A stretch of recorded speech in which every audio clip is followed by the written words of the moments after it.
Welcome to Colney Talk Podcast.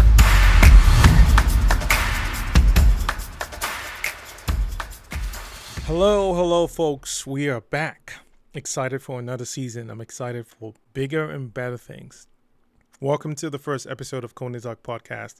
I'm your host, Alex. Happy to have you all here. I talk a bit about the Arsenal game, pick up my top 3 Arsenal players who I think played well in the game, and one odd player who just didn't show up or not good enough that I get to call out.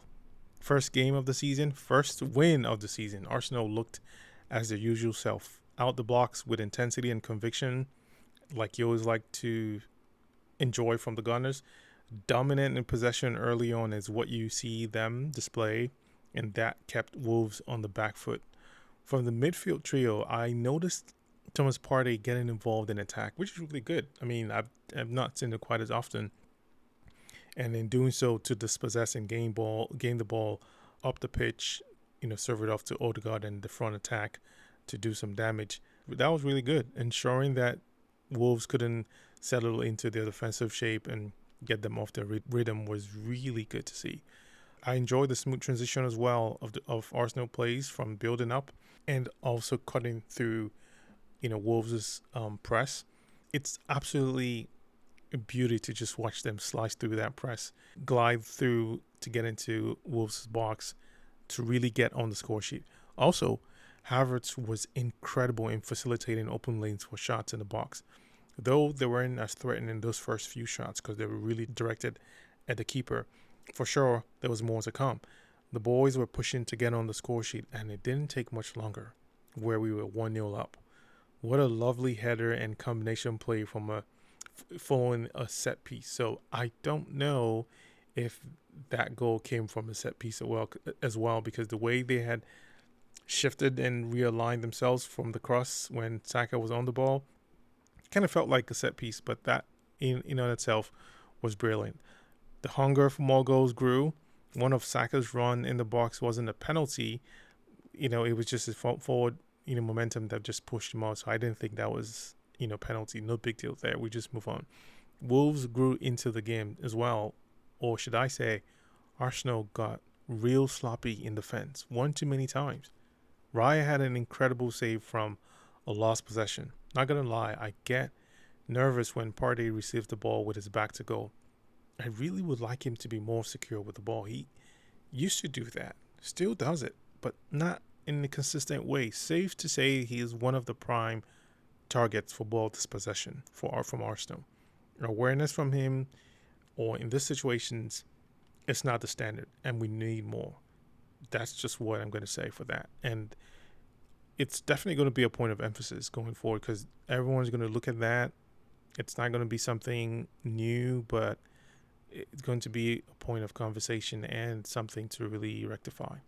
Saka, on the other hand, gave me a scare when he went down, looking like a freak accident. Thank God he was fine. I mean, and when he was holding his knee in that situation, that was really worrisome. And to round off the first half, we should have seen ourselves with at least another goal. Martinelli has got to do better. You may have heard me say this in previous conversations about him in his decision making.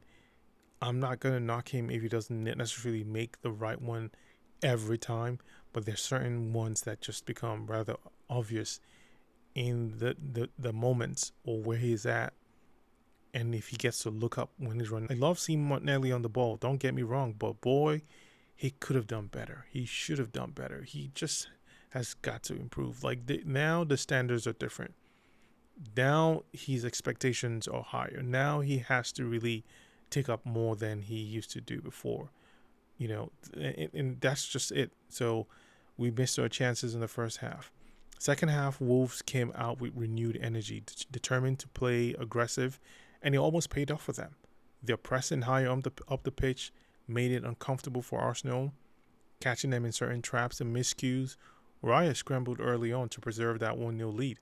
It certainly looked like great moments for Wolves to get on the score sheet and give Arsenal something to worry about after letting their guard down. And it just didn't feel like we reacted well enough, and that kept running for a few more bursts And when Arsenal had a chance going forward, the end result wasn't great either. One of the best chances for Havertz on the ball, he didn't wrap his feet to curl the shot, and it just kind of went off wide. But again, that's a chance worth noting.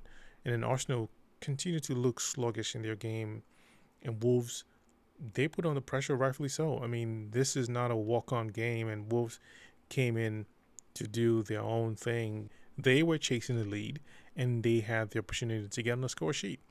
Getting caught out in our defensive third is not a good look, especially with that 1-0 lead. I mean, 1-0 lead in this league is pretty much nothing. Poor mistakes from our defenders called for a change, which we did. Plus, we were also lucky. We had a few moments where this ball could have been smashed right in, and it would have seen us, lose our lead, or perhaps something worse. However, while it seemed like Wolves might be growing into the game, Arsenal delivered the decisive blow. Once again, it was the star boy who made the difference. After a quick transition from defense to attack, Havertz played a clever pass into the path of Saka, who cut inside and unleashed a stunning left strike from just outside the box. It was a powerful strike that put the game out of reach for Wolves. Saka's goal was moments of pure quality, and that helped shift Arsenal's focus into a lockdown mode until the final whistle. There were a few shaky moments from Arsenal that I would have liked, but we got the job done. It's the first game, not a call for excuse. Yes, there is some rust. Yes, some players are still not game fit. Yes, these are still kind of the motions as we grow into the game. Defensively, that's not what I would have loved to see. Doesn't really put a lot of confidence to some of these players, especially Partey, and that in those positions we need to be top notch, or at least step up our games with all the other playmakers we have. Okay, enough of that. So let me talk about my top 3 performers in this game. First player, Kai Havertz.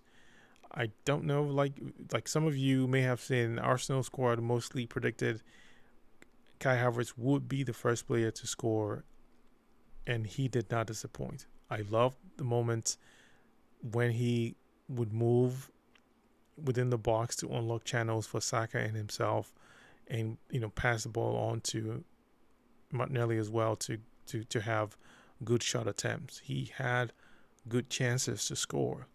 Yes, he whiffed one wide, but his moves, his shots, when he was in the box, as deadly as you always enjoy. And moments when he was driving forward, he looked like he was ready to combine with the other front attackers to do something. So he had an outstanding game. Second player, the star boy. Goal and assist, that was the it factor when it mattered. I wouldn't say this was Saka's best game, but he was undisputedly one of the major factors in our win today. We had many chances to add more goals, but not worth mentioning. And after seeing that injury scare from Saka, I'm seriously praying for reinforcements there.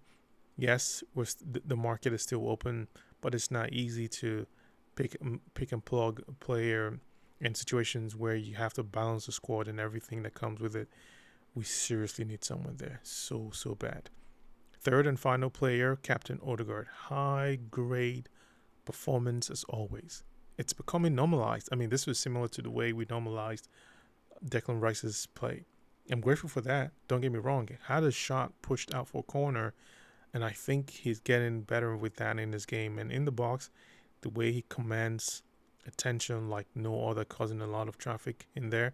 He's never an easy player to handle, and that's great for us. I just feel excited to see how better they get in executing and efficiency within the box.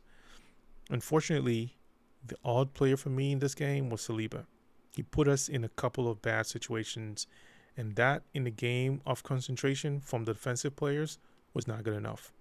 Yes, you may have some really poor decisions in runs and different angles that you take, but I mean, we would have found ourselves trying to really maintain a win, because some of those situations would have seen us, concede a goal for sure.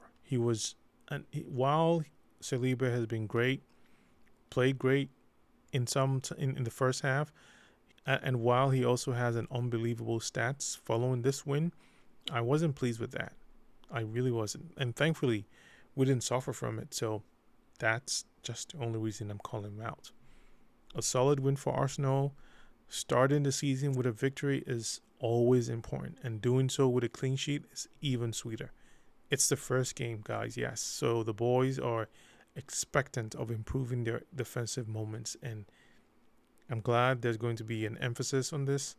Hopefully we're not having conversations like this. These teams, these players that we're coming up against are not just easy teams that we're going to be facing. So it's going to call for much more tightness in those areas in this kind of situations. Okay, I'll leave it here for this bite-sized episode. Have a great weekend. Talk to you all later. Take care.